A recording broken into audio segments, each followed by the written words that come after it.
A Fox News alert. Breaking news now on the deadly terror attack on the U.S. consulate in Libya.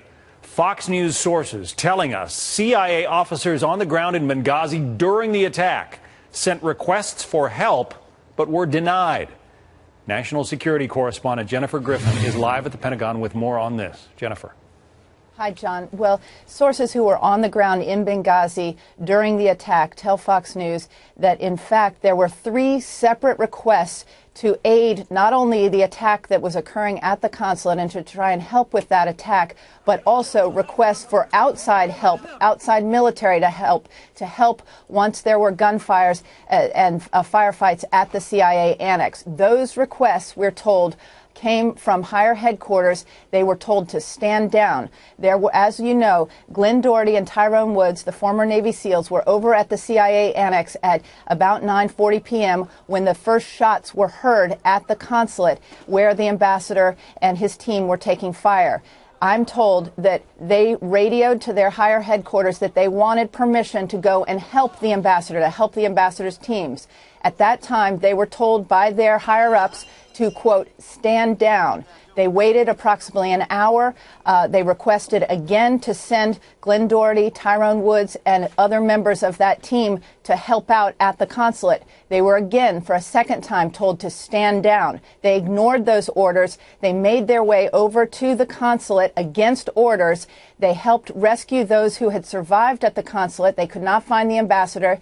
They made their way back to the CIA annex about 1 mile away at midnight. That is approximately, the firing had started at 9:40 p.m., so that is approximately 2 hours and 20 minutes later. They get back to the CIA annex. They begin taking fire almost immediately. 4 mortars are fired at the compound. During that time, there was no problem with communications, I'm told from sources on the ground. They were in constant radio contact with higher headquarters. They were calling for military support, air support. I've also learned from separate sources that there was at least one special operations unit, most likely Delta Force, that was waiting on standby at Sigonella Air Base, about 480 miles from Benghazi. They could have been at Benghazi in approximately 2 hours. They were part of the Commanders in Extremis Force, a SIF, they're called in the special operations community. They did not take off from Sigonella.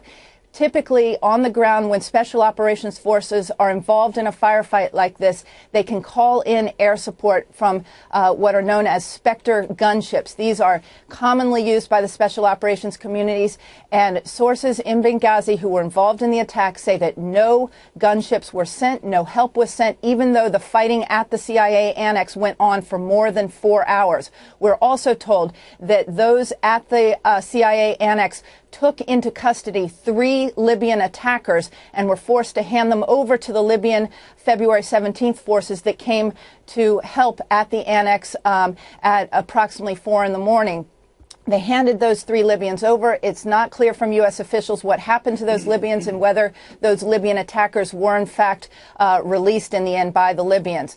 But this is somewhat explosive information that 3 requests were denied from higher headquarters to not only help the ambassador and his team at the consulate, but also to send in outside military help that could have helped in this ongoing firefight that went on for 6 hours and 20 minutes. A final point, John, we have confirmed that there were 2 surveillance drones sent over Benghazi. One of them was sent into position. It was already in position over Libya at the time, over eastern Libya. It was positioned shortly after the firing began. It had to be replaced by a second drone later in the evening. So there was always one drone up above sending real-time video back to computers that could be accessed at any of the agencies here in Washington. Anyone with a clearance at CIA, Pentagon, the White House Situation Room, or at the State Department could be tapping into that real-time video from the drones up above Benghazi